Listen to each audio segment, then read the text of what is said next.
So here we're on page 25 now, and there's actually not that much left to go through. I've done the majority of it. There's a few pages, and then there's some pages of citations, and then contributing persons. There's two.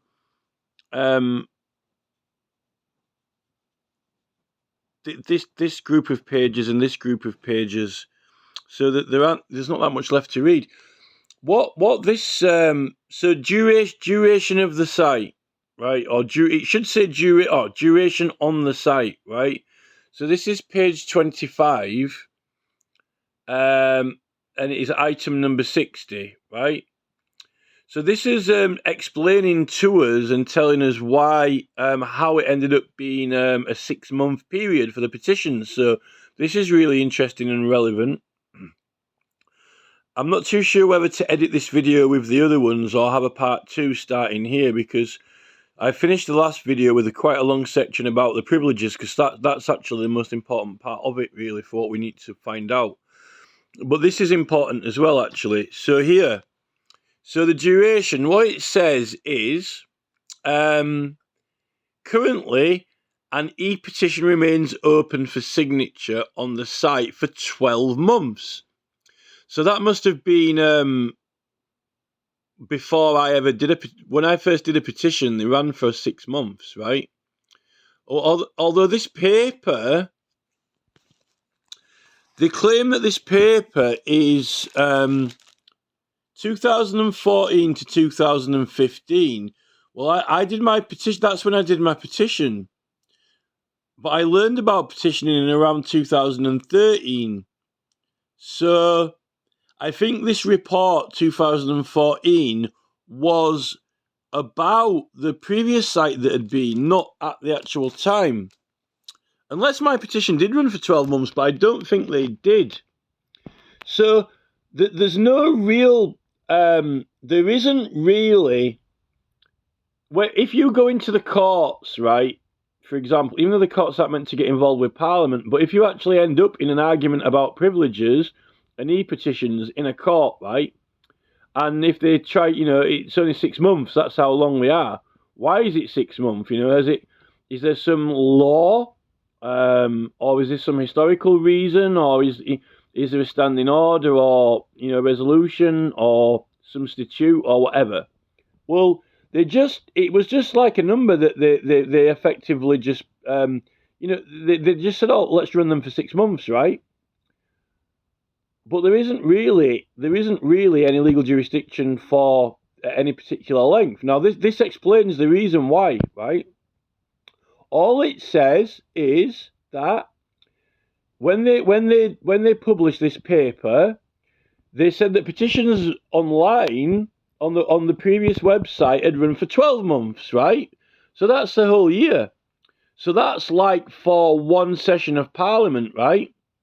Because apparently sessions run for about 12 months. So then that's a little bit like the privileges of MPs are, they can be prosecuted in between sessions, right?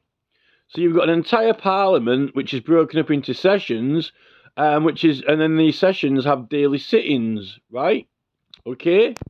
So it was run for 12 months. So it's not like, oh, it must be 6 months for any particular legislative reason. It was just like a number that they had, right? And then it says, from the date of its creation, right, 12 months, we recommend, this is merely a recommend, so this is merely on the basis of a recommendation, right, that the period for which a petition should be open for signatures, this is on the website, right, on the new website, right, should be 6 months.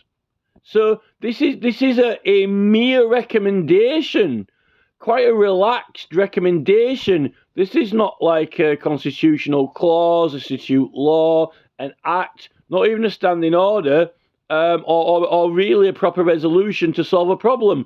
They're not even saying that, oh, this is a problem, we need to resolve it. This is entirely whimsical. This is entirely of an opinion of a committee just doing a general evaluation, something that was 12 months before, right?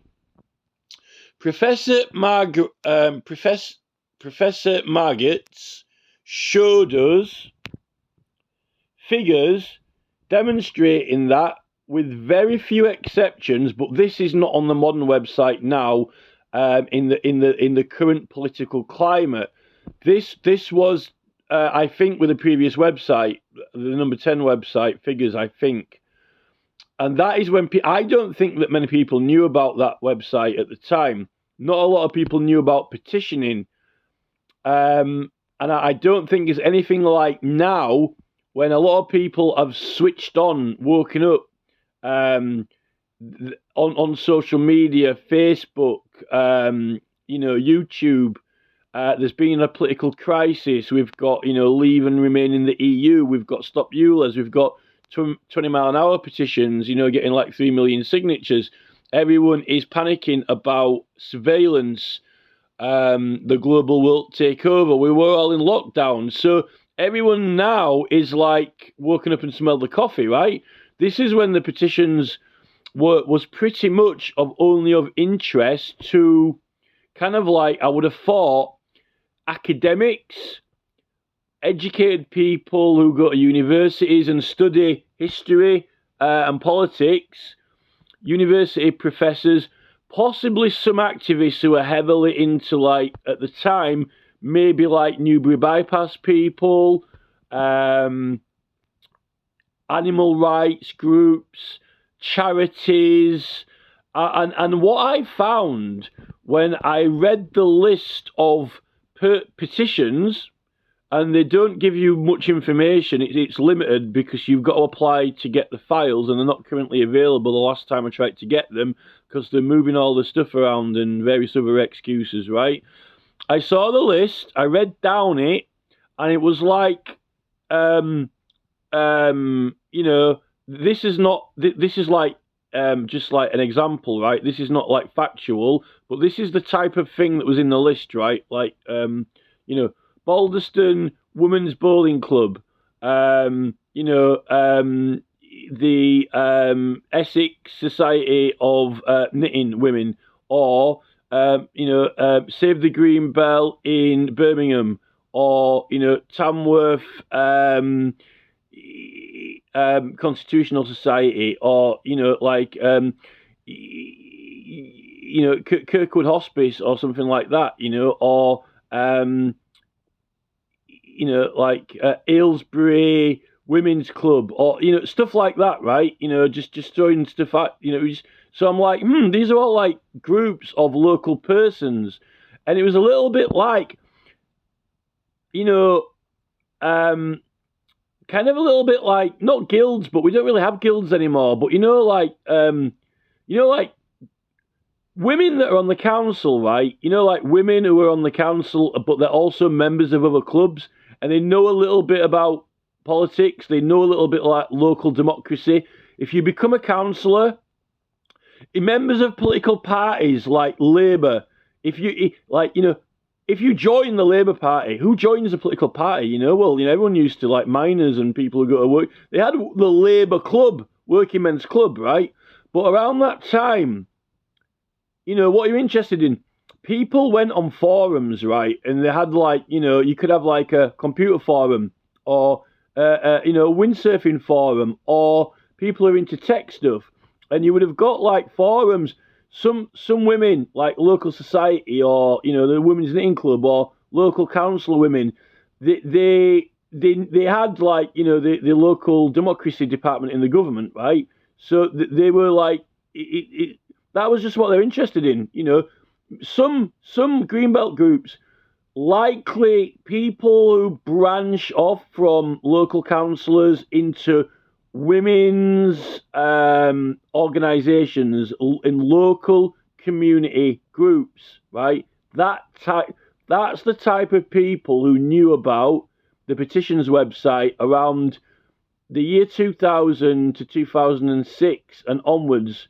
Well, actually, apparently it didn't start until 2006, but what I'm trying to say is people who knew that petitioning existed, right? Possibly, like, Oxford University, Cambridge University rowing club, Cambridge University, every single Cambridge University cricket club, Cambridge University, private schools, stuff like that, right? But groups of people, because usually it's a group who petitions, because that was ideal, because they could get, like, if they've got if you've got 20 people, right, who are you could have private school, right? You can have the whole football team sign it, right? Oh, we want private schools to get more funding, something like that, right? Things like that. It was like local groups, societies, people like that. They knew that it existed, right? The baker, the butcher, the candlestick maker, the builder, the guy at the service station, or someone working at a garden centre, random working people didn't necessarily have an interest in it or know much about it of themselves. Not like, everyone, go to a protest and, stop the ULEZ or whatever like it is now. So it was attracting a different type of people, right? And I think that's where these figures come from.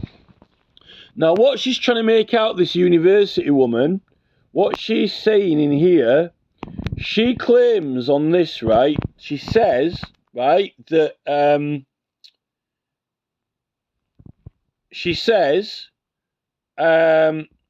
let's just find where it gives her name now. This woman gives evidence. Professor Margaret. Oh, sorry, I've gone a bit too high there. Professor Margetts showed us, this is with her figures, she's doing the statistics for them, right? Clearly. She demonstrated, this professor, that with very few exceptions, an e-petition, which is going to attract a significant number of signatures, will do so within a matter of days, if not hours, right? Reducing the period for which an e-petition remains open is therefore unlikely to have a significant effect on the ability to gather and support, and will help to ensure that the site remains focused on matters of current concern to the public. Right, so she's trying to make out, or she was saying through her findings, that there wasn't really much activity on the petitions after the initial kind of first week or whatever, right? Now, my opinion, this is like purely on my own initiative and intuition, right?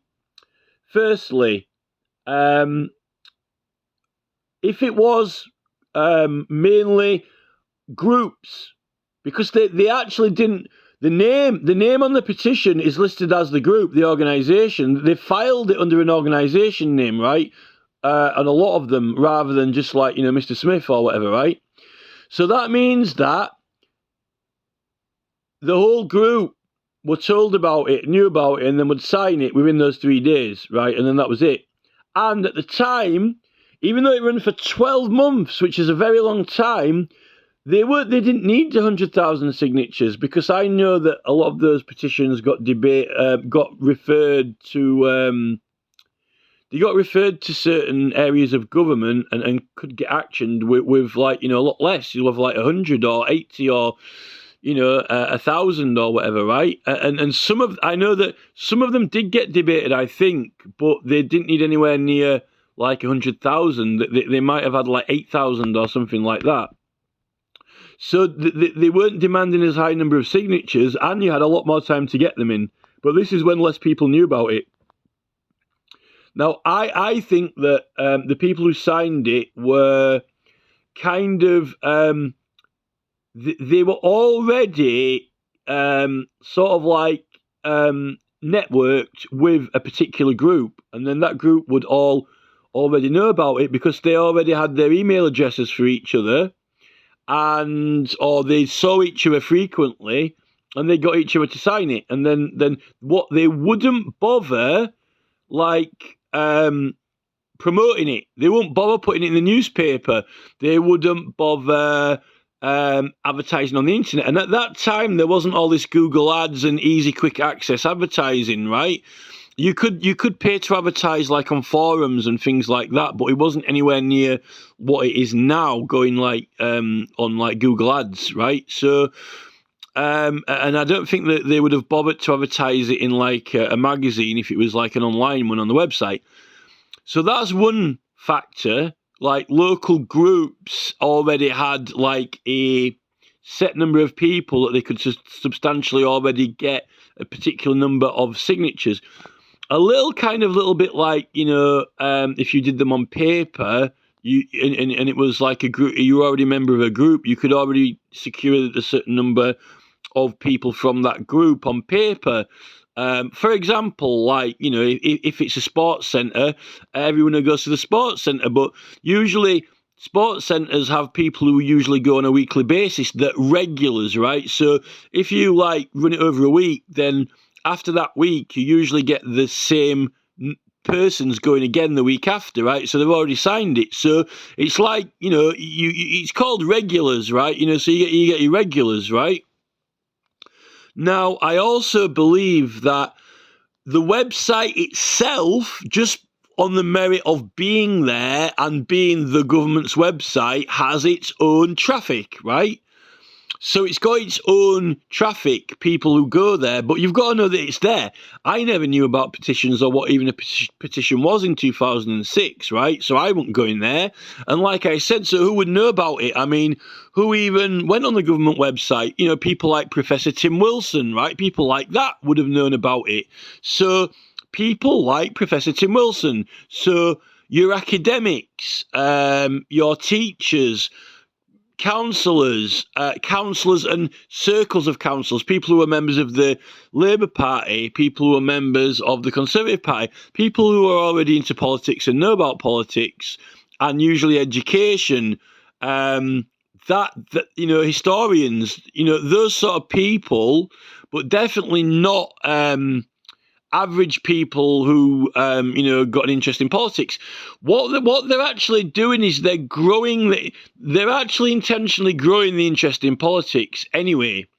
And it's coming about because of changes that they want to make that are controversial, and they know that it's going to be controversial. But the more and more people that get interested in politics, the harder and harder they're making it for, obviously, the more and more signatures you need, and the shorter and shorter time you've got to get, and the more strict the criteria is.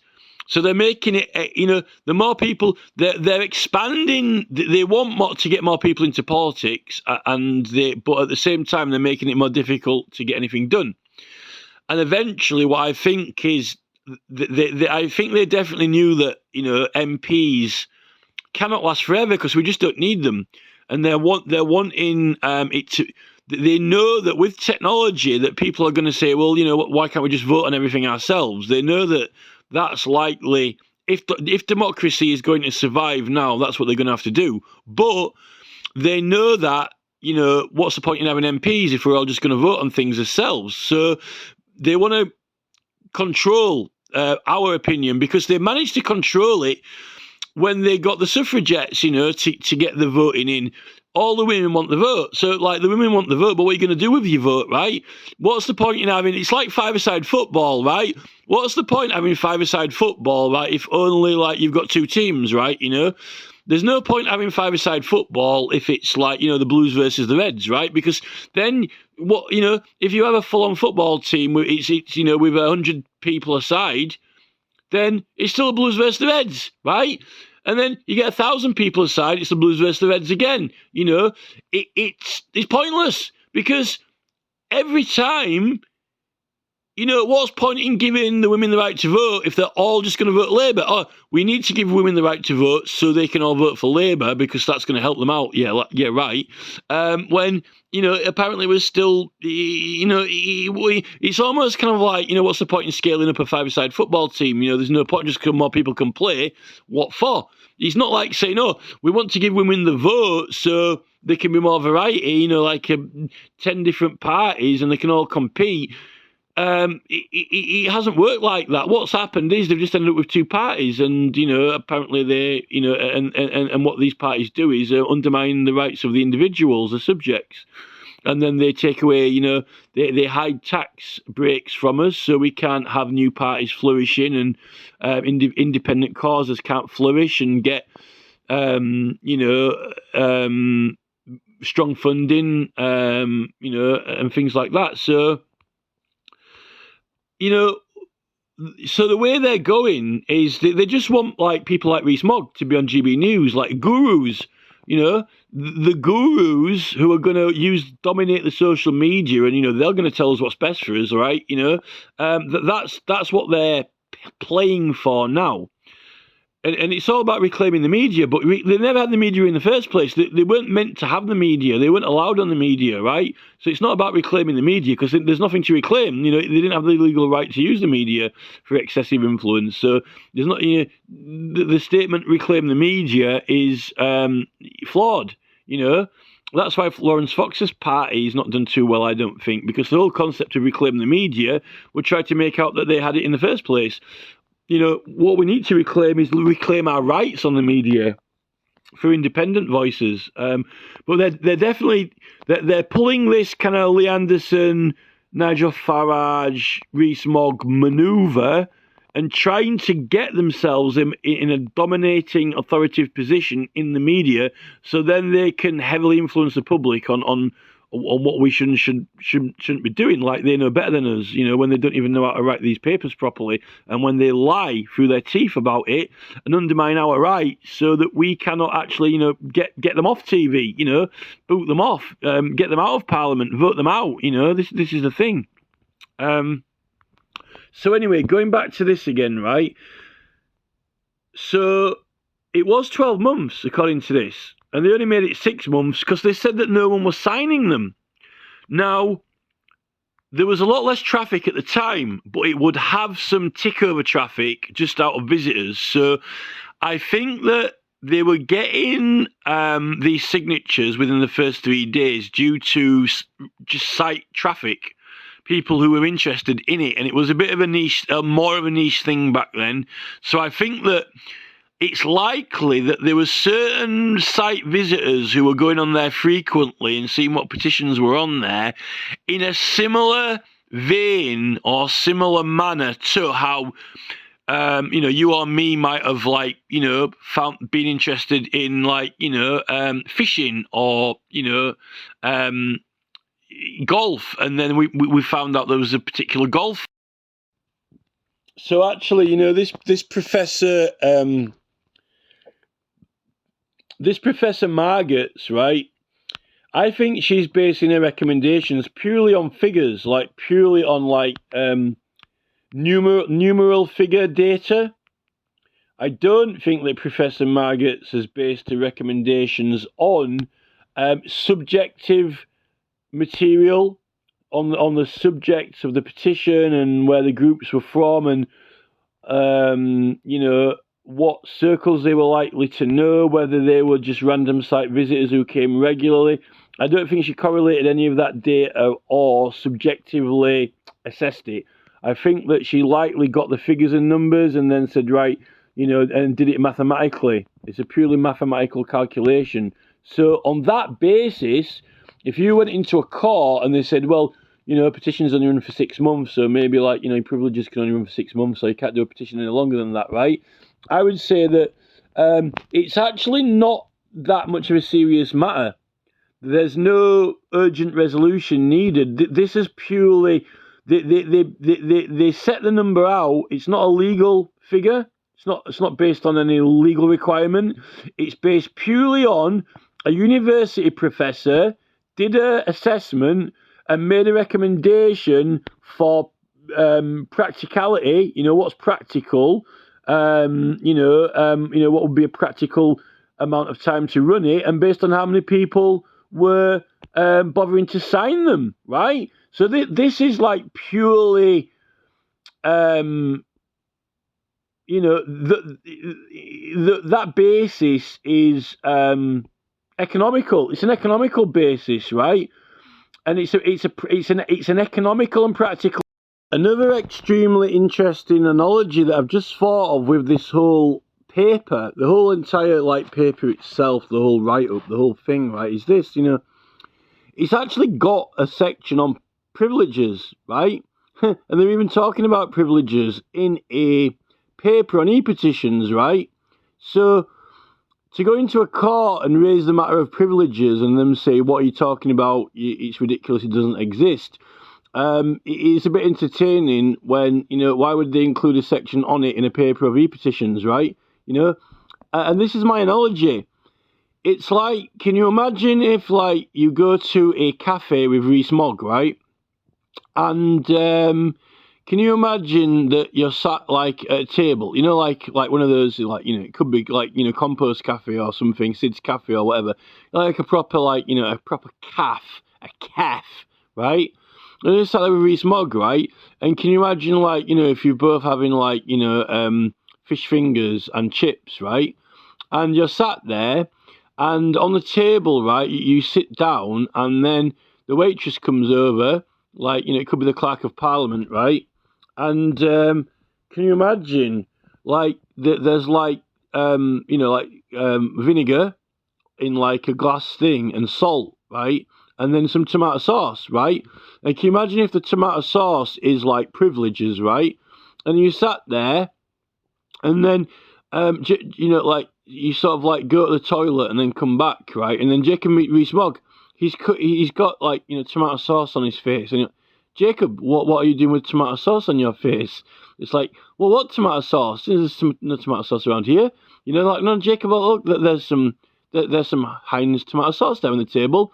It's like, oh, I wouldn't recommend you having any of that. Oh, why not, Jacob? Well, I don't recommend it, well, but I'm at a cafe and here I've got my fish fingers and chips, I think I might better put this tomato sauce on there. No, you don't want to put any of that tomato sauce on there. That's no good for you, I don't recommend it. Yes, but why? No, it's not, it's not appropriate.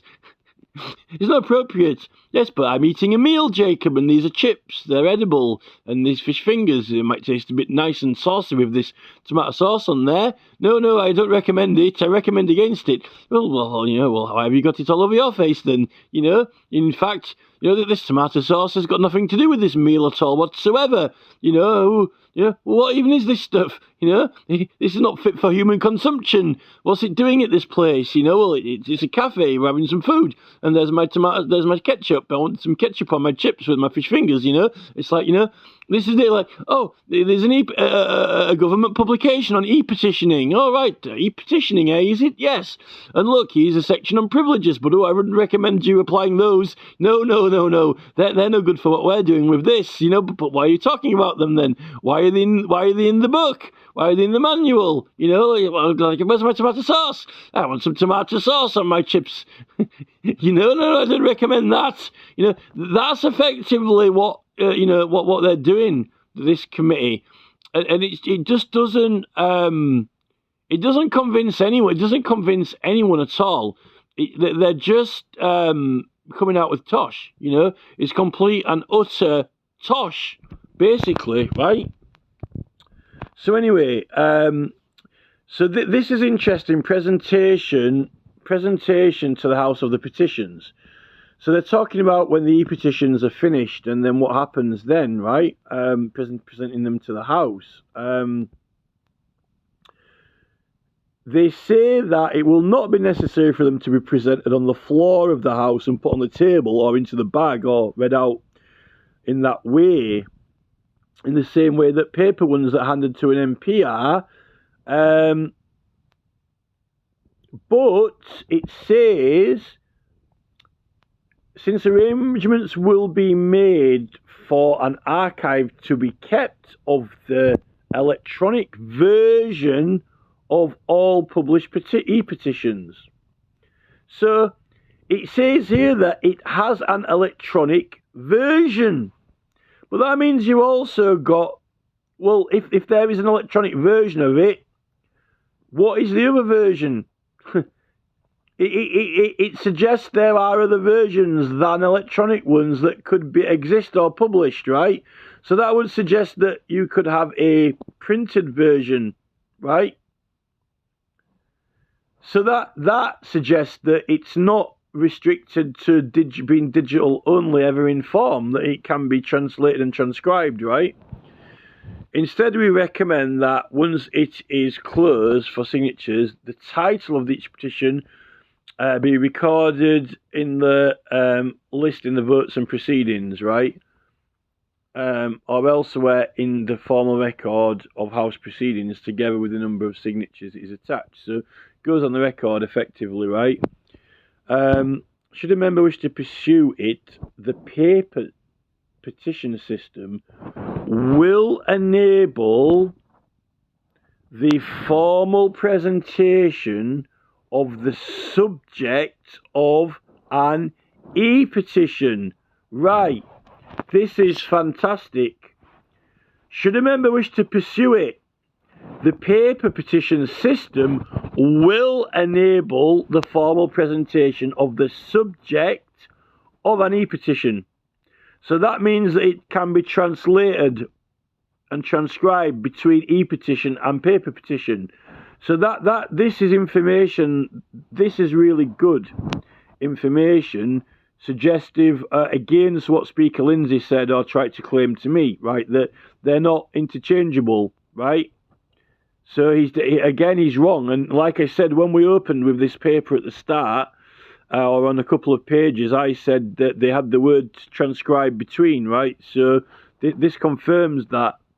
So this is one good thing about this paper that is useful, other than the fact that they're trying to rubbish our privileges. But to start with, they're completely compatible between e-petition and paper petition, right? They were trying to say they weren't, so I'm right about that. So to start with, they are transferable between paper and electronic. So then, the argument is that this entire paper itself is only a recommendation to the clerks and staff of Parliament that they're recommending that they should not affirm or, in other words, verbally or in writing, affirm any privileges for us if we ask for an affirmation. Remember, privileges are made in law, both for the House of Commons, the Parliamentary Papers Act 1770 and others, and Strode's Act, which is outside of Parliament, not just inside the building, and through the Constitution. The Constitution grants it for the purpose of which it is being used. The Constitution grants it for what is identified as stated, right? So no person gives you the right, and no person can approve your right because it's given in law. It's like what's illegal. No one can tell you. A policeman doesn't give you permission to punch someone, or a policeman doesn't tell you that you should. Well, he could tell you that not to punch someone, but you're expected to know not to do it, right? And when it comes to political rights, like medical rights, they're there. They're just there for when they are legally applicable of their nature and implement situational when they arise, when the situation arises. When they arise, they come out of themselves as when recognition. They're recognizable, and they're implementable. So, it's not for any person to give you permission, but if you are having problems with it being recognised, you want you seek help, assistance. Now this is where the MPs come in as well for themselves, like Mike Amesbury and Dan Norris, right? They got arrested. I don't think they should have been arrested. Can they claim their own rights? Were they getting support or backup? No. It seems that, even MPs aren't really getting support or backup from Parliament either. Was that intentional from Parliament? Are they trying to push an agenda? This is the thing. So effectively, what Mogg and Co are saying in this paper is they're effectively advising against staff members of Parliament helping us with privileges claims, even though there's a proper procedure in Parliament for petitions with grievances over privilege, right? And that is meant to be, addressed to the House through your MP, really. But if you were doing an e-petition and you wanted to help with it, you likely would ask through the e-petition's email address to the committee. So what Rees-Mogg and Co are saying is that we advise against helping people with their privileges, complaints, grievances, or requirements, in their affairs and business of usage of them, which exists, and we're not going to help them out with them, But did they help Mike Amesbury out? No. Did they help out Dan Norris? No. So is this a power thing generally, and who's behind it? They're not even helping themselves. In fact, there's a trend that look what happened to the peerage. The peers, they had theirs pulled in the Criminal Law Act 1967 and in 1948 in another act. It seems like everyone's privileges are being undermined, and MPs don't seem to be able to stand up for themselves either, or their privileges. Like Suella Braverman, she was asking advice from the committee, and apparently she got rubbished for it. They didn't help her, and she even got in the newspaper, rubbished by the newspaper, right?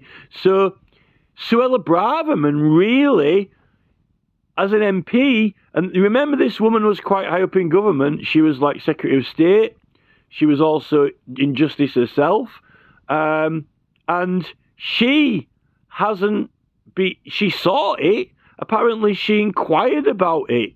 She wasn't competent enough, able to do it herself. And her comrades would not back her up on it. So how can we expect this committee of people with non-smog to support us, the general public? Who are we?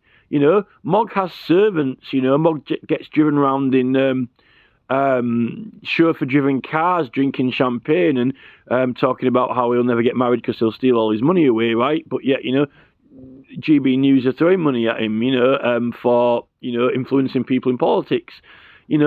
So Mogg needs to, Mogg needs to be driven, in reverse around England in a chauffeur-driven car, filling the bottles of wine back up, by whatever orifice, in my opinion, because he's full of it, he's anti-constitutional.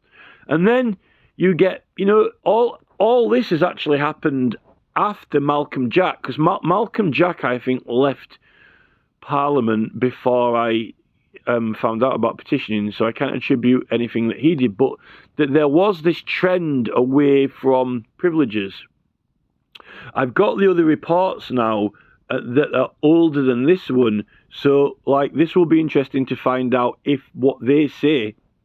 But this is not law. This is merely the opinion of some MPs that we've elected to represent us, and who are, you see, if the oath was still to uphold the rights and liberties of the subject, which I don't know whether the MPs had that oath or not, but I'm sure I read it somewhere, but the King definitely had it at one point, to uphold the rights and liberties of the subject. If that was in the oath, then there would be more of an incentive, and it would be playing on their minds, on their conscience, that they should not speak against rights.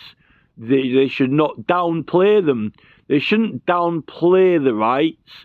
They shouldn't undermine them or have doubts in them or lack of confidence. That was the problem with Suella Braverman. She didn't have confidence. She should have pulled out, the Parliamentary Privileges Act, and then you just read it straight off the sheet, and then that's it. If she'd have pulled that out, You don't even really need to read any William Prynne. That William Prynne book says that, Parliament requires a speedy attendance, the speedy attendance of Parliament by MPs, How can you argue with that, Suella Braverman would have said, well, it requires my speedy attendance. Well, were you attending? Well, no, but, what if I was attending? This is the thing, she was questioning whether or not, her privileges covered her driving. Well, if it's only summary, then surely it does, because it's only summary offence. It was never a felony or indictment. Not that there is such a thing as indictment in those acts anyway. They only distinguish for felony, which that's treason,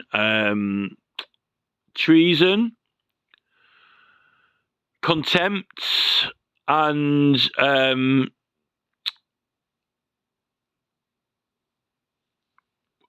treason, contempt, and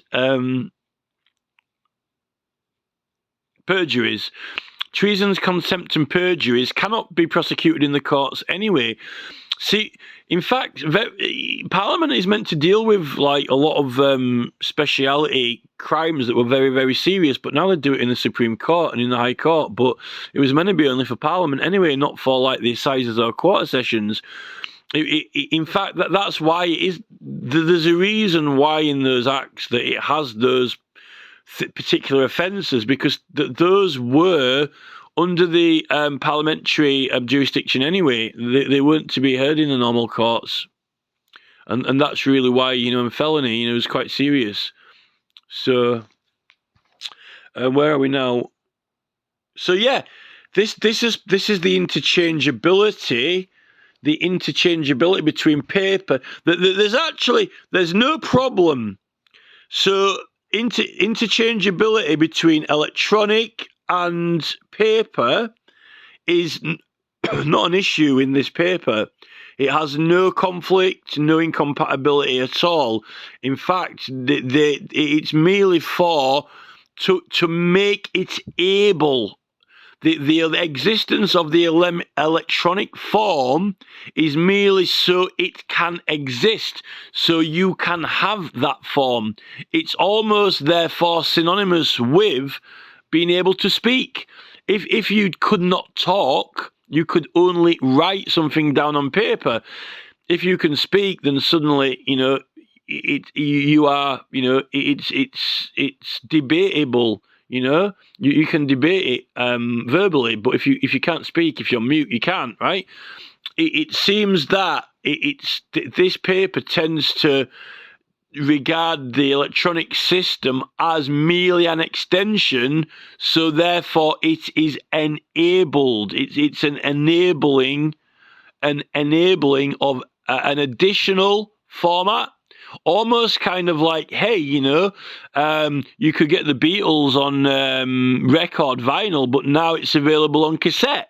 And now it's available, on MP3, right? But then, you still listen to it and you can enjoy it on different formats, right? Obviously, you need a different machine to play it, but it's almost kind of like, you can listen to the music if you want, if you want to listen to it on, cassette, you can do. And then now I've got a record vinyl player and I'm going to record this song onto a C90 cassette from the vinyl, right? And now I'm going to plug this C90 cassette player into an MP3 and record it on my phone. It's transferable. So it seems to me that this paper supports and fully advocates the transcription between different modes of record format, right? And that's what Sir Lindsay Hoyle was trying to claim to me, that it didn't. In fact, that was more of an issue and a point than the privileges. He was trying to say that, the fact that, you would share a petition in another format or mode, was more the issue to raise, rather than, privileges being eligible or having anything to do with petitioning or canvassing. The thing that Rees-Mogg does with this paper, or I'm blaming it on Mogg, but he can be the spokesperson for the group, because he's the most famous out of them all, so I'll use him as an example, right? He completely and totally is ignorant to the existence of the law of parliamentary agency and what it covers and extends to, like in elections, and canvassing being an activity of very few which is eligible to be made use of, implemented into activities that fall under the agency of law of parliament, right? Canvassing, right? And what do you need to do for petitioning as well? Canvassing, right? And what is collecting signatures? Canvassing. So it's quite ridiculous, that, and they even come up with all these laws in the Representation of the People Act, like illegal police canvassing, and things like that. Privileges don't protect from everything, but there are a lot of offences, the giving of evidence. You can get certificates of indemnity if you're giving evidence, and certain privileged persons have to answer questions, but they've still got only to determine if someone did or did not win in the election, right?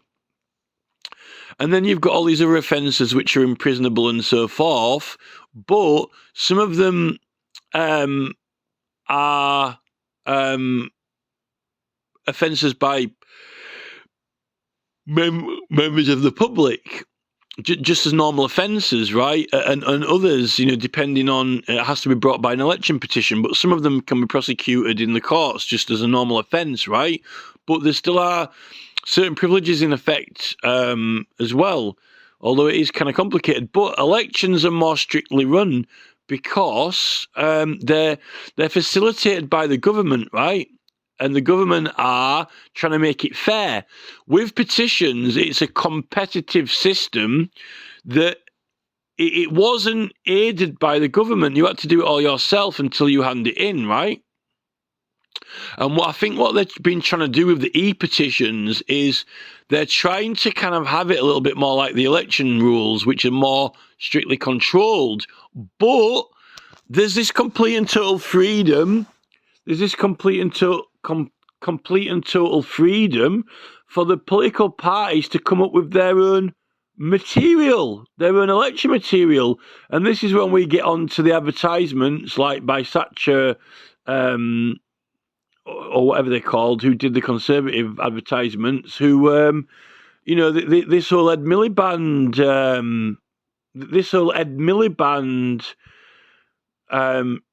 Alex Salmond advert issue with the Lilliputians, like mocking Ed Miliband, yet, Parliament, they're claiming money back from some of the delivery of some of the printed material, and Parliament clerk is to put it this way, right? The election agent, right?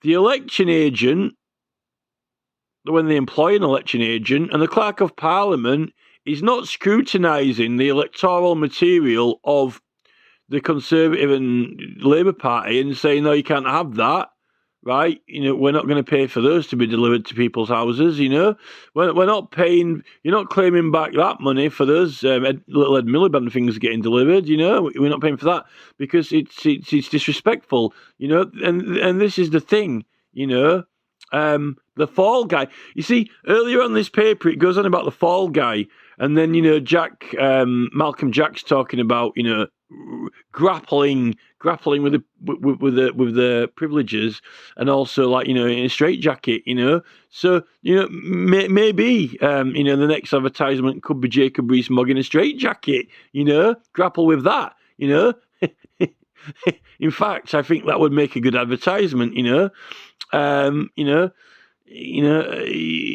Jacob Rees-Mogg in a straitjacket, grappling with a straitjacket. That could be better than having it in a top pocket. Could be interesting. Here, on page 27, right here, it's saying on 67 towards the end, it's saying that, especially given that the rules for e-petitions are to be to some degree less stringent than those for paper petitions, right? Well, they're only less stringent because you don't have to write to the Commons on because it's already automatically addressed to the Commons, and they say you don't have to use formalities, right? But if that's the only less stringent thing they're saying, they're actually trying to tell you how to word things, and not even, you can't. Someone else cannot formulate another person's prayer. It's personal, and I've argued this. It's like when you're giving statements and evidence, they can't tell you what your statement is, right? And I don't know why or at what stage Jacob Rees-Mogg and this committee tried to think that the Clerk of Parliament can dictate statements to people, dictate their own statements and prayers. Is the Clerk of Parliament a priest? We definitely need the Bill of Rights to include evil clerks, justices, and ministers, as well as judges, and possibly members as well. So this is what I've been saying. It's claiming here that e-petitions are going to be less stringent, but it's the most stringent thing that you could ever complete and try to get published ever, You probably got more chance of getting a kid's book published, or publishing your petition as a kid's book, I've seen kids' books that are published which are, less offending than some of these petitions, or more offending, than these petitions. The 1993 and the 2004 report on petitions from the Procedure Committee, they said that they were going to be informal, modernised and relaxed. Now that is correct to this here, right? But we don't find that in practice. This team, the staff of the Petitions Committee they're not acting with less stringent rules than paper petitions, and they're not treating it as it's informal, relaxed or modern at all. It's the most strictest, controlled thing that you could possibly try and apply for ever, You've got more chance of getting a job, in Jeff Bezos' office than getting one of these published, It's also saying here, right, so they're saying the team is like 4 staff. So, like, when I did my main petition for the campaign, Sean Harris would have been probably one of 4 people, I would have thought then, right? So they're saying that for 4 people per year, £200,000. So that means they're on £50,000 each. So that's like an extremely good wage. I don't think the royal household servants get that much money. I don't think the royal household servants get 50 grand a year. They get about 25, 30 grand a year or something like that. 50 grand. Can you believe that? My calculator's saying that is like nearly £900 a week. You cannot be kidding me. Right? A team of 4 full-time equivalent people to run e-petitions. No wonder they're taking so long to get through them if there's only 4. What are the 11? What are the 11 committee members doing? What was Martin Day MP doing all day? I thought those 11 elected members, that's their job to do e-petitions and verify and check all the petitions in their spare time in between when they're doing their that's their job, right? Elected job. This is saying that they've got a team of 4 people, right? And they're on £50,000 a year each.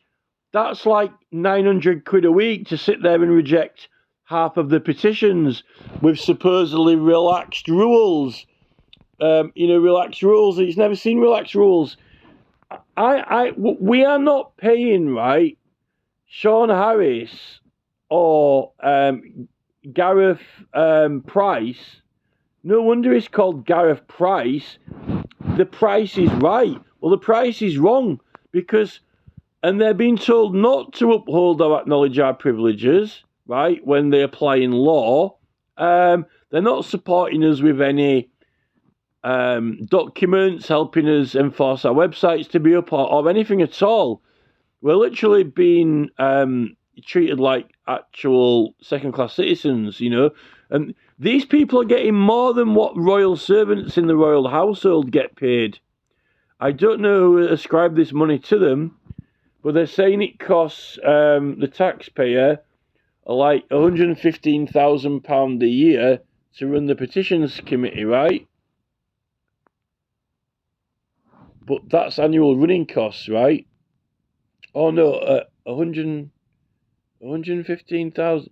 I'm not too sure if that running cost is separate from the wages or what. That's quite a lot of money. I can't believe that they're on so much. That's a lot of money to be on. What qualifications have they got? If these people have actually got a degree in politics and they're meant to have studied Erskine May and they're meant to have, like read up on Herbert Broom and constitutional law, I don't see how, the Jacob Rees-Mogg can be recommending to them that they don't uphold our privileges, This needs to go to the Ombudsman. And here again, it confirms that this is a joint run by the government, right? So that means it's under the remit of the Ombudsman after all. So, I'm going to get the Ombudsman onto this because, we're getting things rejected when, Parliament are paying for, the delivery of, political material by campaign agents, advertisements of, Lilliputian Ed Miliband's, So another important thing is the e-petitions. The e-petitions website itself is managed through the Leader of the House of Commons office. So that's the actual website itself. But the staff of the petitions committee, there's apparently up to 4 staff. I don't know who that we're funding. The public are paying for them wages anyway, right? Possibly up to £900 a week, according to that. I don't know if that's the true or not. The petitions committee staff will be able to advise petitioners and those whose petitions have been rejected on how to bring their petition into order, but will not enter into correspondence about whether a petition ought to have been rejected. Oh, so they're told not to enter into correspondence whether it ought or have been rejected.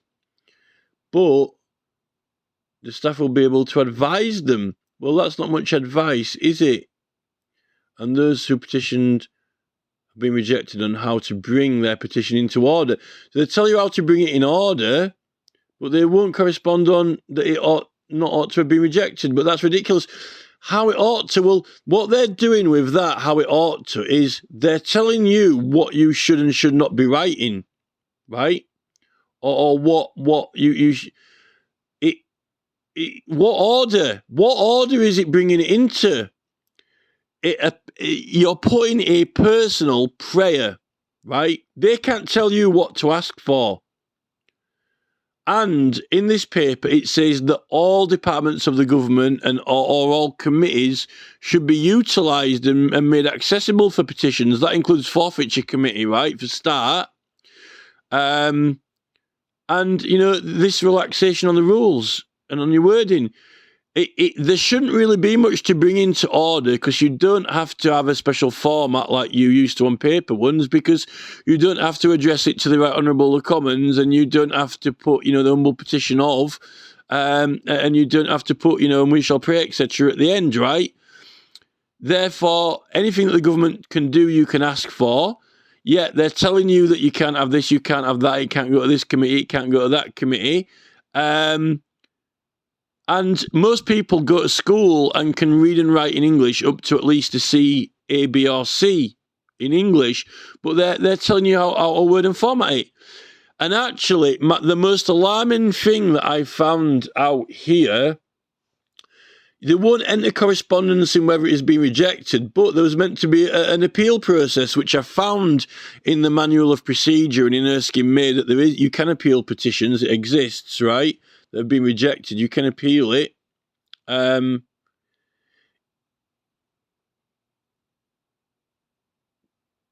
petitions will be moderated by the Petitions Committee staff who are advised as necessary by officials of government departments. Now that's alarming because that means non-elected bureaucrats in departments of government are telling these staff what petitions we can and can't have and what the government can and can't do and rejecting them, right? Not the elected MPs who normally present petitions, read them out, and then debate them, right?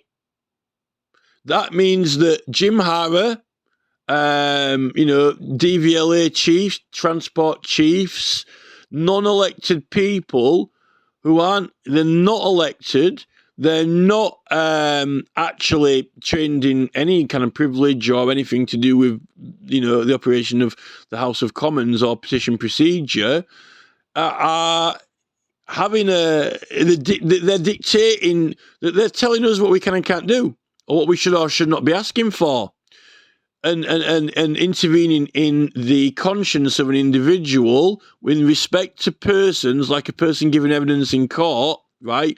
When you're challenging these departments, right, you are giving evidence in many cases against them with a grievance, like against the DVLA, against the Department of Transport, possibly against the Ministry of Justice, that they might have done something wrong. And they're saying you can and can't bring the complaint, right? Or they don't want it aired, they don't want people to know about it, attention drawn to the matter, or you to be able to exert force on them to change, right? This is us we are not in control of our government. And elected MPs like, Jack Rankin or whatever, who've, been in there for a couple of months, pipsqueaks, right? I'm not saying that he's a pipsqueak, but what I'm saying is like a squeak and a pip on the radar of time, not like David Davis MP, who's been serving for ages, they've been elected, they've never been an MP before, and even Suella Braverman can't even do her own privileges properly, and she's meant to have been one of the highest ranking legal persons in England, right? She didn't even know the 1770 Privileges Act wording for it, right? This is where bureaucrats have taken over the country, and I think that they're actually, you see, in the petition, it says that petitioners can't be intimidated or deterred from pursuing it. This is when you get all these strange accidents, like, cars blowing up opposite, Kingsley Hamilton's house, and fire engines turning up in the middle of the night, and then his wife splits up with him, or a car crashed into the fence the other day opposite here. Planes moving over the house. This is big infrastructure bullying, by the aviation authorities, by the DVLA. This is like Jim Hara. It's like Erwin R. Schneider, the WWF wrestler. This is like big, muscly, bulky men in government, not like Jeff Bezos running Amazon. We're talking about the equivalent of Jeff Bezos in the government, not elected. They've got a permanent job, and what they are doing is they're using our money and resources against us so they can get their surveillance, so they can get their speed cameras, so they can get their facial recognition technology, so they can get all their goodies and gadgets to control the country. And they use it against us on the motorways. They flick the speed down. They're flicking the speed limit down to 20 mile an hour, right?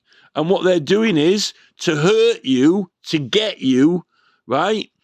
When you're trying to get rid of their speed camera system fairly and oppose it, what they do is they drop, in a completely clear motorway. If they can't get you, they'll get everyone else, and they drop it down to 20 mile an hour. There's nothing there, and they're getting people fine to hurt you, and it's upsetting you and hurting you. It's like they're biting people's nipples, like literally, like they're biting. It's like when you get that, you're grabbing your nipple and twisting it. And then they're having all these, vehicles crashing into, kids' playpens. This is the intimidation that we're getting, and you can't prove it because the police won't take it seriously or go after them yet. in the book, it says that, petitioners are likely to be subject to a deterrent or harassment, which is a contempt. So, I don't know where else it can come from, because no one else has got the time to do it or the money to do it, because they're busy at work. So this is the DVLA, Department of Transport, doing this. Possibly even the senior police, possibly even higher, possibly even the military, I don't know, but they're wanting to get what they want through government, and they're intimidating and bullying and threatening us when we're using legitimate means to try and get what we want and oppose the government. The MPs are in control. Some MPs don't even know what day it is of the week, Matt Hancock's in the jungle trying to be a celebrity, get me out of here, right? He's not even in his own surgery with his MPs, so they're, they are... some MPs really don't even know what day of the week it is, They don't know what is actually happening.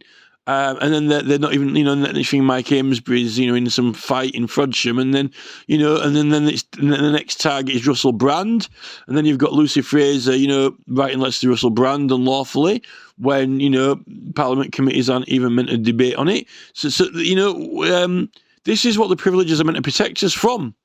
But yet, they're even undermining it. But you see, Suella Braverman is a perfect victim of this. Or was it a setup? Is it propaganda? Because, she's getting flashed by speed cameras. So MPs are getting bullied by the DVLA and police on their driving licenses, And then they're not even getting their privileges. So the whole point of the MPs of their privilege is so they cannot be intimidated or bullied in their political business. But we've got the right to hold them to account in Parliament, but they're not meant to be by the courts. It's not meant to be the courts. The courts, they're not held to account in the courts unless it's in their own private life. Like Mike Amesbury's incident, outside of the sessions of Parliament. It's not to interfere with their parliamentary business, right? But it is interfering with their parliamentary business. So it's all about power. And what I believe it is now, it's the bureaucrats who have got these cushy jobs in government, permanent, and they actually think that they should be running the country, not these elected MPs, or just, doing a couple of votes in Parliament, because, we don't need them there. There's legislation in force, in effect, The power of the country is, the power of the police, breaking people's doors down, taking their computers. That's the muscle power, stopping you from getting to work in the morning, ruining your day, putting roadworks outside your house, blocking your street off or whatever they do. That's the day-to-day muscle that doesn't require any MPs to turn up in Parliament, You could run the country without any MPs for 12 months, just on the laws that are in place. So a lot of these MPs haven't really got a clue what's going on. Maybe some of them are in on it, but I don't think all of them are, because, like I said, they're receiving... it's a mafia.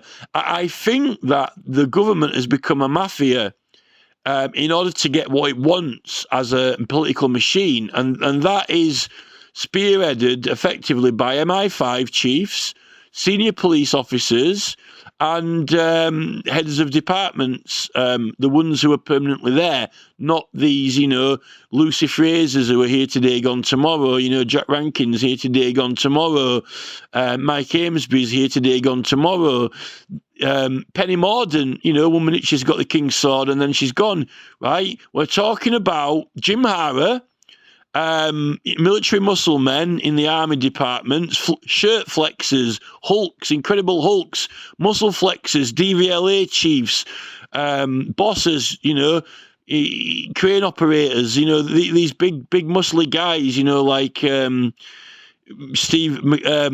Michael Queen and Queen and claims here that there will be no attempt to exclude critical views, right? Claims that the attempt to reject will be made on an impartial basis. Yeah, right. How is it impartial if the staff are asking advice from the departments of government that you are opposing, right? So if you're wanting to take away the speed cameras, the Department of Transport might not like that, right? So they're going to be opposed to it. And that is the basis and principle by a lot of the departments and things. So I think that people who work in the government and they want the government to be a certain way, and they've got lifetime careers there, and they've been advising a lot on it, I think they've got reason to, petitioners are a potential threat to their established way and regime of doing things. So I think they've got reason to not be impartial, in fact, to be biased. And I thought that it was the elected MPs who are making all the decisions, but it turns out they're not, right? When you petition Parliament, you're meant to, the people who you elected are meant to be the ones who are representing you and voting and deciding on things, not government departments. And I think that this was something that Tony Blair set up and established with his mechanisms of implementation, kind of like bypassing the House of Commons from number 10 straight to departments. And it seems like they've carried on with that trend, even though they've got a petitions committee and a chair and the leader of the House of Lords. It seems strange. But they've got procedures, for getting things debated otherwise. But I don't like this kind of this departmental decision-making part of it. But now I know that the leader of the House of Lords has got quite a lot to do with this. It's good that now I know that I can complain to the Ombudsman as well. So that's one important thing from this. You can petition for a change in policy. You can call for a change in policy. Well, there's definitely a change in policy needed immediately now for e-petitions, right? There's definitely a change in policy needed active immediately.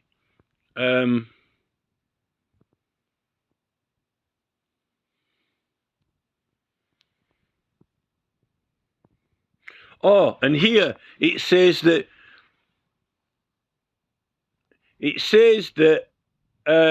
names of organisations cannot be accepted. Since when?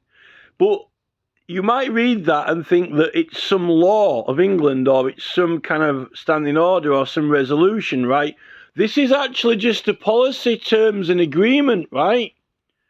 It's like the mobile phone policy that we're getting, or, consent, submit, accept. So actually, this has also now answered my question. It's a policy, but a policy, like I said with TuneCore, for example, we can, remove an account for any reason or no reason. No, you can't. You can't remove an account, for example, for race or gender reason. That's illegal, and because it's a crime, you can enforce to prevent the crime from occurring, right? Now, this is the problem with the Petitions Committee. They're breaking the law, and this policy is not lawful. It's only a policy, remember. It's not even actually a standing order or resolution. It's actually merely a policy now. Now, when a policy, even in the House of Commons, is actually against the Constitution or against the law, then it's illegal and it's void, particularly if it's against any of the great charters and so forth. It's void anyway, right? So our privileges do apply. And I don't actually think that they actually included, they discuss recommendations for privileges, but I don't think that it's in these conditions here. The privileges isn't in the conditions, right? But it's saying that the staff don't have to enter into dialogue or discussion about contesting over your petition should have been accepted, right? But that's just actually a way to defeat people and give an excuse for no redress. The petitioning is meant to be a method of redress, but you aren't getting any redress. And I don't know that they're trying. You used to be able to get advice from the Journal of the Clerk Office. But that goes back to when people weren't educated and there wasn't proper education and people couldn't read and write properly. And, people couldn't even sign petitions, right? That is not relevant in a modern society where everyone goes to school, right? And what they're doing is they're using that principle and they're manipulating it to mean that they can tell you what you can and can't say and what you should and should not be saying, right? After they've said that they want to relax it all, right? And then make use of every single committee and every single function of the House of Commons, which they're not doing. They're saying you can't petition about the forfeiture committee. So it's laughable. It's laudable. And on the Tony Blair number 10 website, many groups were petitioning under the name of an organisation. So it was possible, and then they were running them for 12 months, right? So it was perfectly, it's not illegal. It's not unlawful. So when if you go into a court and you're talking about e-petitions and, I've been doing a petition and I got protection, how long you've been doing it for, all these things are a mere policy of Parliament. They're not the law of England. Courts act on legislation, they act on laws, and they act on, you're not really meant to go into talking about parliamentary laws and rules in a court. All you're meant to do is make a claim, and then they're meant to say whether it's valid or not, right? And that is it. But these terms and conditions are only a policy, and in courts you can challenge policies like, an agreement policy, whether that's flawed or even legal or not. Definitely the Ombudsman should be able to sort that out as well, because it's jointly run by the government, this. There are lots of policy defects in this. There are many policy defects in this. I actually think that this is criminal contempt against a petitioner. Like in America with their platform law, they've got, where they're saying that the platforms can remove material, even if it's constitutionally protected, but yet it says civil, but yet obstructing someone is a criminal contempt, right? It's actually the same with this website. It's actually criminal contempt because some of this is obstructing people as well. And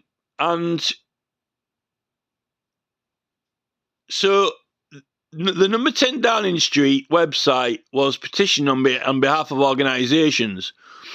They've always petitioned on behalf of organisations if they want to, because I've got all of the transcribed petitions from the research team, from Brodie Waddle's team, and I read them.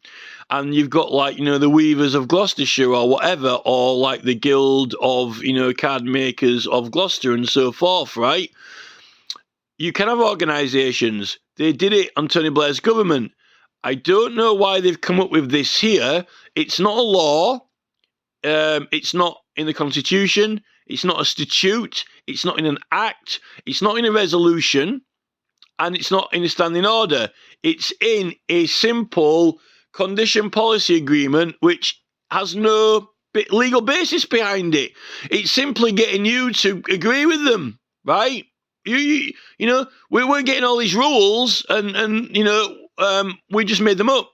It's not a law, but we want you to agree to it because we're going to control you. We're going to control what you say. We're going to control what you ask for. We're going to reject things, and we won't even enter into dialogue why we rejected it or if it should have been rejected at all. And further than that, in writing, we've set out all these things that, we're going to be relaxed, it's going to be formal, it's going to be modern, you can utilise any part of the government, but that is going to be tosh, because in practice, we're not going to actually do any of that at all. We're not going to let you petition about Tony Blair's knighthood in the forfeiture committee. We're not going to let you petition about Keir Starmer's pension plan. We're not even going to let you say that you want to change the name of Downing Street, even though the Mayor of London is allowed to change every street in London's name, right? It's these staff members, I don't know who's advising them in these government departments, but no one elected a government department, right? Jim Hara was never elected to represent anyone, right? He did a job, he did what he was told, and he got paid money for it, and he's been given a knighthood, and he's been called the permanent secretary with a perm, like permed hair, but he hasn't got any hair, right? But he's called Jim Hara, like hairer. So he's the perm secretary, but he hasn't got a perm, right? And perm's curly hair, like bent hair, not straight, right? So it's a joke. It's like, he's the perm secretary, like, but he hasn't got any hair, so he can't get his hair permed, right? And that's a little bit like an Erwin R. Schneider joke, like WWF wrestler, like flexing muscles, right? But like a brain, like it's like a temporal lobe. It's like a pulsing brain lobe joke, like muscle strength joke, right? Used for a title of someone, right? So these are the bureaucrats who are actually control. These are the people who are in control of the country, right? These are the people who are dropping the speed cameras down on the motorway to hurt you, to upset you, to harm you on purpose, to deter, to harass you because you're opposing them and you want to abolish all of the things that they've been working on or asked for, right? So, like, you want to abolish speed cameras, right? The police chief have spent half the career getting them in place and lobbying for them, right? You want to remove surveillance cameras, facial recognition, like what Big Brother Watcher wanting to get rid of. And then there starts being mysterious accidents outside your house, like vans smashing into walls, like, or Kingsley Hamilton's, car fires happening and fire engines turning up, right? And then he's splitting up with his wife. This is the intimidation. Someone is orchestrating it, and they're actually using the technology to do it. The mobile phones, they're using the cameras, they're using the surveillance, but to intimidate citizens and deter them from defeating that power and force, which is orchestrating and strategically planning these things for more and more and more power and control, right? That's what's going on. And these MPs, they're not even granting us privileges, but they can't even do their own. They can't even do that. Suella Braverman, Mike Amesbury, Dan Norris, they can't even defend or protect themselves because they will toe the weight. They will vote the way they are told to vote by their whips. Or there'll be trouble. They'll end up like Russell Brand. They'll be getting charges appearing against them, and then there won't be any protection. They're meant to have protection to protect them from these harassing charges against them, right? Which can wait until in between the sessions of Parliament, but they're not even getting their protection, right? So, this is, there's a lot of things here going on. But, petitioning on behalf of an organisation, you can do that. It's a historical thing to do in the history of England. They were doing it on the Tony Blair website, number 10. So I don't know why they've suddenly put this into the conditions. It's got no legal basis or reason behind it in the history of petitioning, right? There's no reason to prevent abuses, right? Oh, well, it's a bit of self-promotion and advertising. Well, there are plenty of companies getting private bills put through and enshrining themselves into the history of England through private bills, right? About Strode's Law. This is the thing. About all these railway company acts and so forth. So we've got about 5 pages left to do now, they're mainly just list items, so we'll go through them all. I probably might have enough time to go through them all before this memory card fills up. So when submitting e-petitions, you may not include the following: confidential, libelous, false or defamatory statements or matter subject to legal proceedings. Well, that's tosh, because the entire point of the Parliamentary Papers Act, if required, is to protect you from those things. And you say, well, you can't include it in a petition, okay? This paper claims that privileges don't apply until a petition has been submitted, debated, and then published after, right? But how does the information get into Parliament? How would it get into a debate? The presumption of this committee is that only if an MP were to raise the matter himself or call for documents or information. But the meat and bone on a debate arising from a petition is the matter that the person themselves submitted, right? Because that's what they're going to be debating, right? And the printed petition itself that appears in the journals, that's part of the protected material itself. And there's always been errors or claims.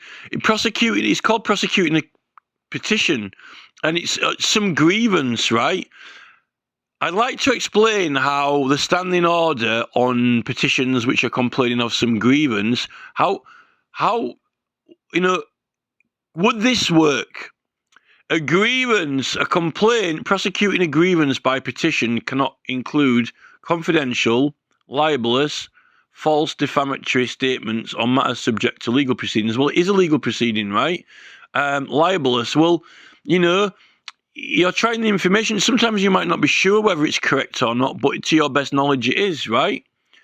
This is all covered in the Hansard, in the 1837 Hansards, all this stuff, all these items and points. So this is what the Parliamentary Papers Act protects from. And because you've got, Parliament is the place for redress of places that aren't otherwise for redress in the courts, right? Now, what I find interesting about this is that it can't include matters that refer or are subject to active legal proceedings. Yet, Lucy Fraser is miraculously exempted from this, because apparently Lucy Fraser can, tell Google, because of legal proceedings which arose around Russell Brand, she can tell them to cut his funding on his channel, right? Or tell them they should cut his funding on his channel because of circumstances subject to legal proceedings, right? So they're not even following these laws themselves, and they don't even know when they're breaking it themselves, but they impose these rules on us, right? They don't want us to be able to have use of the Parliamentary Papers Act, yet you don't even need permission from the Speaker to use the Act anymore, according to some legal case outcomes like Mangella versus Wright and so forth. And it doesn't even have to be an exact statement of something that Parliament said. It can be abstract, which means you've got a certain creative license, as long as it's honest and faithful, right? It can be an abstract, Well, an abstract of Stop ULEZ petitions, is Stop ULEZ. Saying stop the ULEZ, that's an abstract of Stop ULEZ petition, They don't, I don't know why, but maybe they're jealous of the right to petition. We've been elected, who aren't, they've got a special, they're full-time in politics, these people, and petitioners have got other jobs to do, that they can't put all their time into it and they don't get paid for doing it, right? But, they provide material for these MPs to act on, that's it. And some of these clauses, like, you can't use the business name. So I know now that is merely a policy. It's not standing order. I've complained about this to the Petitions Committee before. I've said, is this a standing order? Is it a resolution or is it a law? And there are none. And I've found out now this. So we've got information which may be protected by an injunction or court order, right? Well, actually, that's been discussed already in another paper that I read, and it actually suggested that it's been a controversial subject, but Parliament has acted and MPs have acted in contravention of court orders without any problems, right? So they're saying that we don't actually, MPs can do it, but we can't. Well, so I think they're wrong about that one. Material which is potentially confidential, commercially sensitive, or which may cause personal distress or loss. Well, Lucy Fraser's cause lost to Russell Brand through things that are subject to active legal proceedings. So that's just these people really don't know what the bloody hell they're doing, right? But expect us to abide by these rules. And commercially sensitive. Basically, they don't want their pals' businesses to be affected by petitions, even though their pals have taken all our money from us and using it to lobby the government and put private bills through, right? And they can put private bills through in their name as a company, but not through public petitions, right? This is double standards, and this doesn't hold up at all under legal scrutiny whatsoever. Names of individuals, if they have been accused of a crime or information that may identify them, right? Well, it doesn't even matter if you did, because like legally privileged information in a legal case, it can't be used. So it's like if you mentioned it and people found out about it, then the prosecution wouldn't be able to use that information if it was obtained from the petition, right?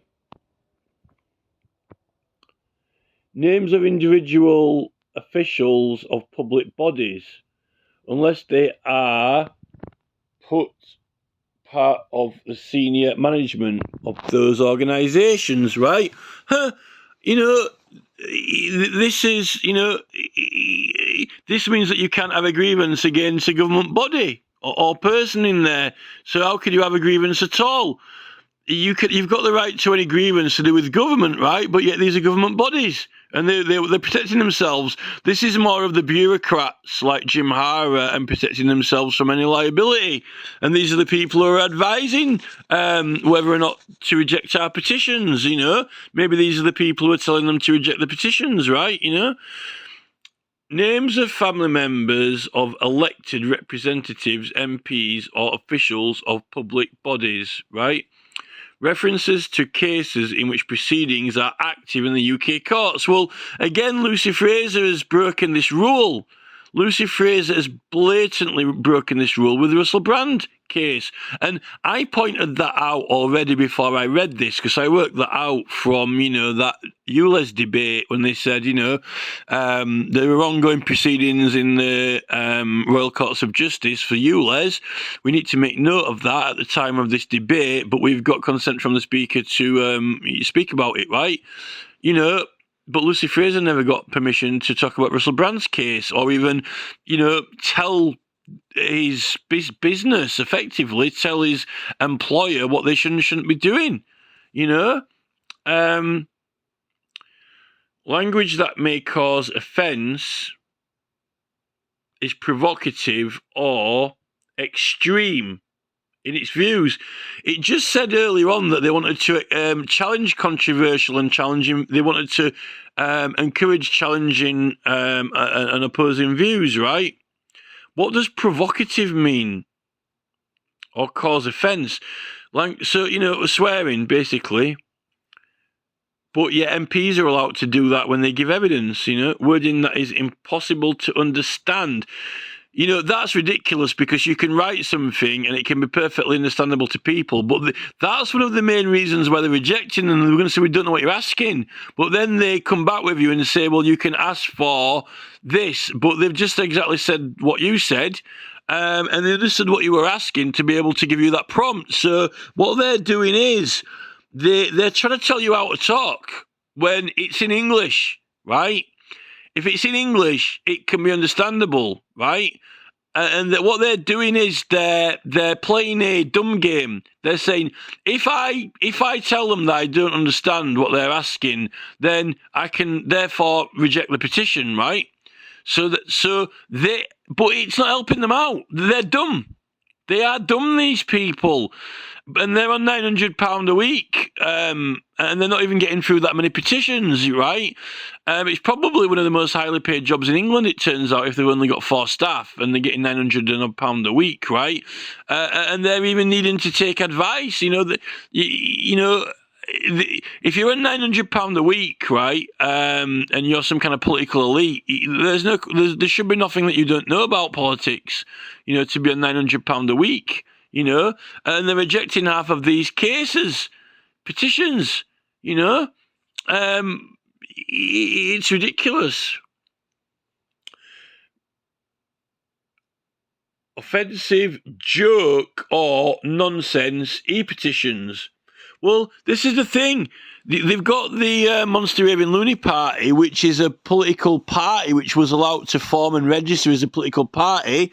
It stands in elections and has a manifesto, right, which is silly.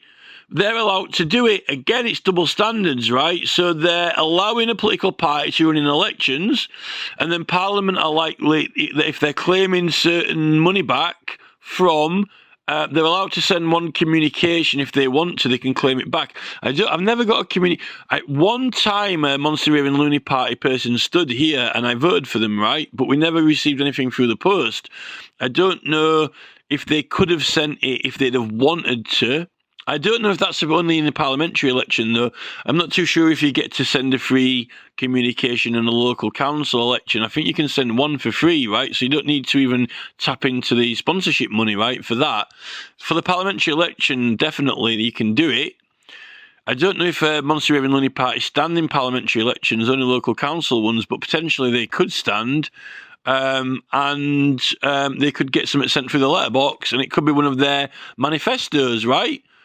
Because, if they're allowed to do that in a local council election, why not in a parliamentary one, right? They're registered, that they're an official political party, but they're saying that you can't do joke or nonsense petitions, which is, that's ridiculous. And the thing is, these MPs and political parties, when Sadiq Khan says that he wants the Blackwall Tunnel to charge on it, in a way it is a pun, it's a joke, right? And what about the Ed Miliband material? The little tiny Lilliputian Ed Miliband, or Starmer driving, Labour having clown adverts, driving around in clown adverts, which theoretically, if they wanted to use that particular advert, they could deliver one copy to every person in the whole electorate for their election campaign and claim the money back from it, right? That's joke. It's a joke. Keir Starmer riding around in clown cars, right? For the Labour advert, apparently they did. So Parliament could potentially cover costs for that and pay for it in election expenses. We're not allowed to have that in a petition. So, again, it's double standards, and this is just, it's defeating. It's very defeating.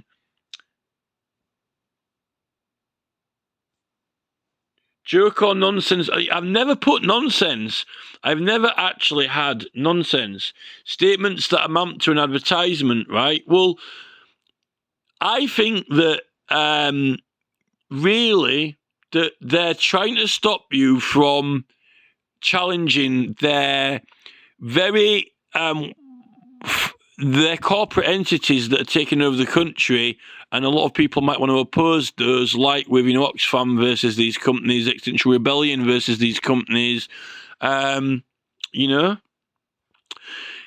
Petitions were an advertisement because that is an extremely long and well-established principle of, the paper makers of the Cirencester, right?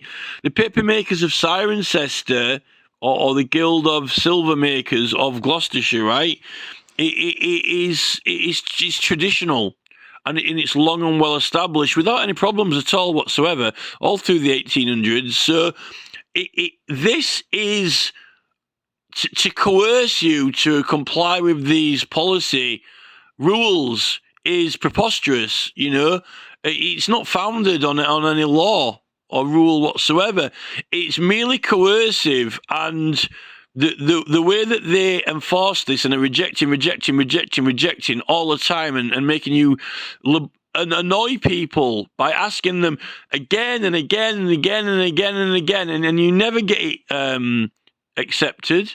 They always reject them, and people get tired of signing. So It's contempt because it's designed to deter you, obstruct you, the petitioner, from achieving your objective, right? It's a contempt against the petitioner. These rules and regulations are contemptuous against the petitioner because they're designed to deter, harass, and cause hassle to them. Matters which are not the responsibility of HM government or the House of Commons. Well, why would you be bothering going to the whole effort of collecting 5 signatures if it wasn't something the government could do?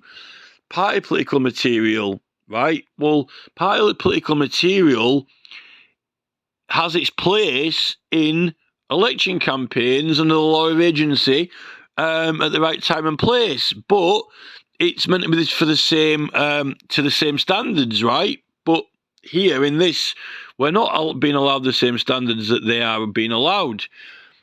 Commercial endorsements, including promotion of any product, service, or publication.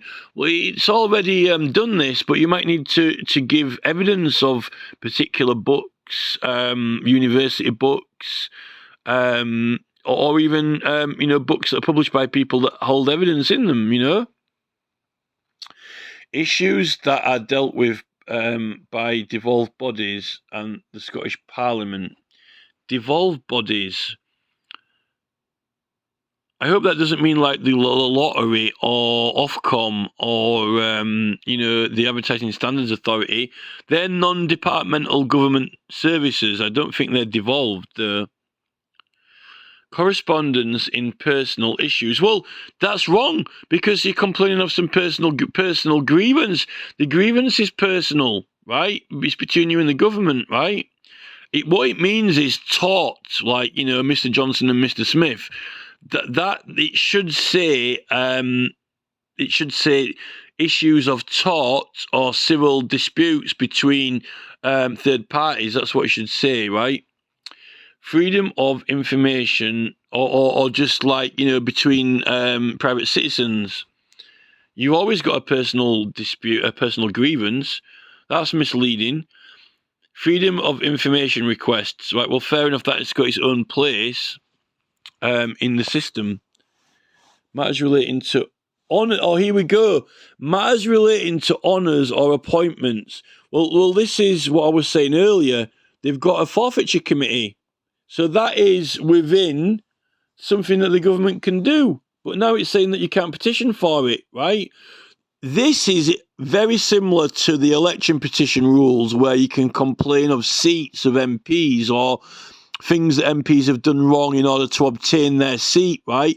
Parliament can still investigate that and appoint it, even though now the courts may hear it, and they mainly do hear it, but Parliament still retains the right to hear it. This is like the issues around the Michael Westwood petition. So they're trying to pull that basis off with the honours, right? In order to protect, to self-protection. They're trying to do self-preservation, but they're abusing the law in order to protect their not just honours but seats, right? Nominate, right? So they don't want you to nominate honours, but there's a special way to do that. But what about removing them? They've got a committee for it in Parliament, so this is wrong. This is just wrong, and it's protecting people like Jimmy Savile, Tony Blair, and so forth. When the public. Most knights were elected anyway. The knighthood is usually an elected title, right? Although the king can grant it, but if it's electoral based, even with judges and sheriffs is supposed to be as well, and mayors, right? Elections of knights. E-petitions that do not follow these guidelines cannot be accepted. In these cases, you will be informed by email for the reason. So this is, again, this is a policy that they're getting you to agree with. This is not the law of England. It's not a resolution. It's not a standing order. You can do it.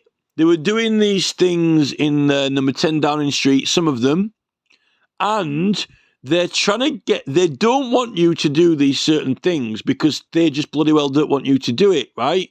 And they're using a policy and making you agree to it, just like, your mobile phone operator does, and all these apps, consent, submit, accept, in order to cheat you out of your rights and out of the functions of government. When in this paper it said that the Petitions Committee should utilise the full complete spectrum of all committees in the government available, including the Forfeiture Committee.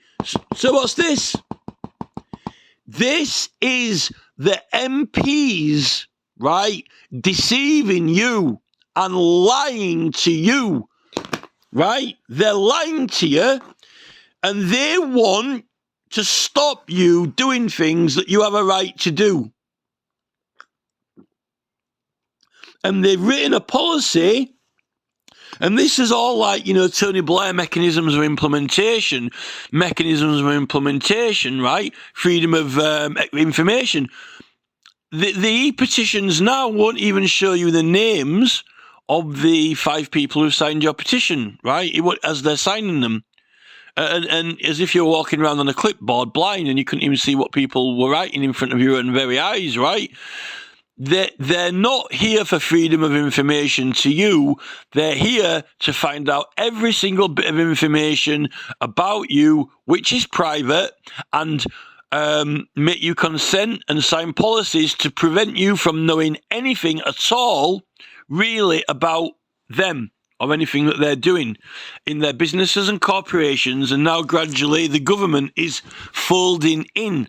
The freedom of information of Tony Blair has served its purpose to crack the eggshell of our political rights and entitlements, and get into our personal private information by pretending that the government was going to go all transparent. And what it's done is it's made us transparent. And now through these corporate companies, which are fully opaque, they're completely and totally opaque through their policies. They've made us transparent without our being able to do anything about it. Without any vote, they've used coercive and manipulative policies, and now it's gone. We're all in where it's like the Emperor's New Clothes. We're all naked. We're all in the buff. They know absolutely every fucking detail about your personal sexual relationships, medical details, GPS locations, where you're going, what you're planning for the rest of your life. Blair's done the devil's deed, and he's made every private company opaque, and with a policy that you will consent, submit, accept, and kneel to it. And now HM government, who started the chain reaction, is now hiding information. It is hiding the information of the people that even signed your petition sheet. And it will not answer any questions in this petitions committee. They will not enter into any discussion about this. They will not enter into any discussion about that. This is effectively the wall, right? Donald Trump is building a wall. Tony Blair has built a wall. The cliff edge where Tony Blair is at the top of the cliff with his opaque organisations, and you are at the buff, naked like a nude emperor, a nude Adam in the wild of Eden with a leaf, nothing but a leaf to cover you up, and you are now naked in the buff in front of the opaque wall fortress of the corporate empire, when you will kneel before the wall, submit, consent, accept, and your face will be scanned, your location will be tracked. And this is the Tony Blair empire of planet Earth, to conquer everyone's private life and personal lives with everything. eBay, fully automated. You can't do anything intuitive or human in there. Enter the code number, enter the tracking number, enter the parcel number, scan the item, scan, blip, blip, blip, blip, scan the item in, scan the eBay item in, scan the tracking code, Don't use initiative. Don't use human creativity. Don't think. Don't even speak to the person that's buying it off you. Don't talk to anyone. Talk to your phone. Don't talk to people. This is the stick the humans on the production line. We're now Tony Blair's toy robot soldiers. All this is illegal contempt of the Constitution and complete tosh. It's not applicable, and we need to get the Ombudsman in there to sort it all out.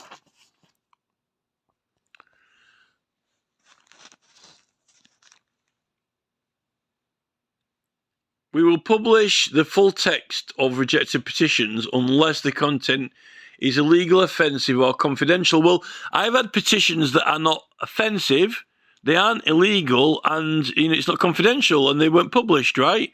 The text of petitions which do not receive the support of at least 4 additional signatories will not be published. It is not possible to alter a rejected petition. But there was an appeal process. No correspondence will be entered into regarding rejected petitions, right? Well, that's just been done. There is, in the manual of procedure in public business, you can appeal a rejected petition, and there's records of people's petitions being appealed, right? It exists, so that they're not going to grant you the traditional paper method of appealing a rejected petition, or even the bill of exemption. If you are in a judicial, the High Court of Parliament, what it's called in Erskine May, the High Court of Parliament, when an order is being made or a decision is being made, you've got the right to challenge that by a bill of exemption.